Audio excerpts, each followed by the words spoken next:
Good morning. So here at the Fort Myers Beach Town Hall, people are getting re-entry passes. These allow you to get on and off the island. Just take a look at how many people are here. Now, a few people that we spoke to inside said they're grateful that they're here today because they're making those last-minute preparations. Now, we also spoke to the Vice Mayor of Fort Myers Beach about an hour ago. He says before you get these re-entry passes and leave Fort Myers Beach, you should take new videos of your home for insurance purposes. Yeah, we're in Sunshine Village off Davis Road. And I'm here with Gary Carter, who lives right here. Now, you lived in this neighborhood during Ian, and you saw some major effects. Talk to me about all of that. It's like a replay, and hopefully it's not as bad, but I lost my home here. So I'm on Davis Road in Iona, and I'm here with Jennifer. She's staying for the storm because her husband works on Sanibel. Just talk about how you're feeling ahead of the storm. Well, we've been really torn as to whether to leave and where to go. Our other option is an evacuation zone, and the interstates are full, so we were planning on just riding it out and moved everything upstairs. NBC2's Kennedy Mason is live on Fort Myers Beach for us. I spoke to a Fort Myers Beach resident earlier who lost her sister Debbie to Hurricane Ian. She doesn't want this to happen to anyone else, so she's hoping that people follow this mandatory evacuation here on Fort Myers Beach and leave today by 3 p.m. But by all of the cars that we're seeing driving down 5th Street right now, it seems like people are leaving. This morning, Kennedy Mason is alive near the Sanibel Causeway. That's now closed. And also, Kennedy, nobody is allowed on the island anymore. That's correct, Alan. So we are near the Sanibel Causeway, which is how you get on and off of Sanibel. But Lee County deputies are here patrolling the area, making sure nobody goes on the island because we did have a 10 p.m. mandatory evacuation last night. Now, Sanibel police are on the island, making sure cars are not out. But the good news, we are seeing evacuations. Councilwoman Holly Smith tells us they saw a record number of evacuations yesterday. It's a good thing also because it's not safe to drive on this bridge. As you mentioned, there's construction going on. It's been going on since Ian. Now, the vice mayor says if you cannot make it out by 3 p.m., that is okay. They're not stopping people from leaving later. But either way, he says he does want to see people leaving Fort Myers Beach by today. I'm live on Fort Myers Beach. Kennedy Mason, NBC2. Good morning. So we moved down Pine Island Road just a bit.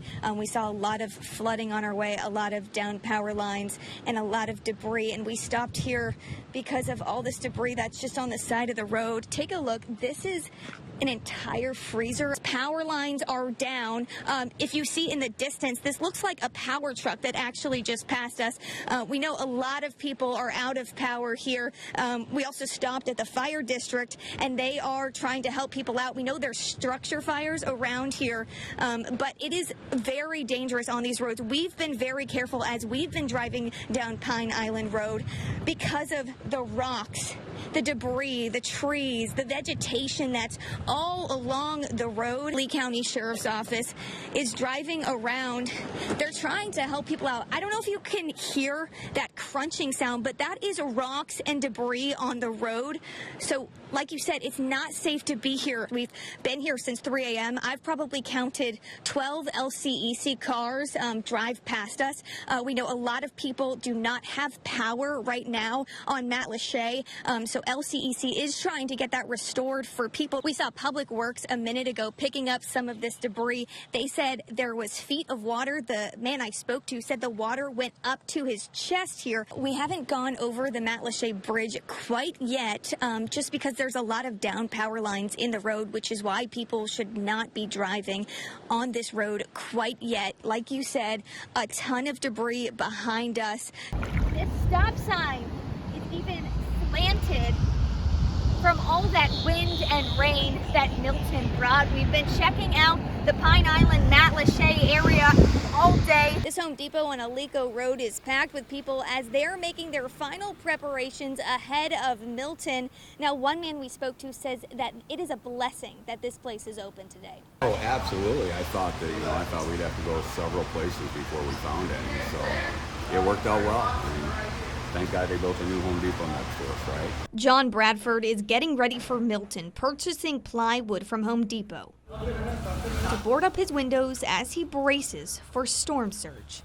Trying to put up a barrier around the bottom so we don't get as much water in as we did, and got hurricane shutters everywhere else, so we're good there. So I'm going to try to make some makeshift flood panels for the bottom. You know, I got shutters down there, but they're not waterproof, so I got a bunch of visqueen, so I'm just going to see what I can do. Shane Wilkie is getting plywood too, showing up to Home Depot bright and early, right when they opened their doors this morning. Buckingham, Alva area, come out here to board up parts of my house as much as I could. They're limiting supplies inside here, but they do have supplies. You know, I need gas cans for a generator, straps to secure some stuff down, and plywood to board up some windows that I don't have shutters for. And then I heard gas was available up here too, so I traveled from Buckingham to here. Can't find it on my part of town. Others grabbing play sand as an alternative to a sandbag. Bradford says at this point, My 27th hurricane in 39 years. it's all just a routine that's getting old. The Home Depot says this location on Alico Road will be open until 10 p.m. tomorrow, but that is subject to change. I'm local in Estero, Kennedy Mason, NBC2.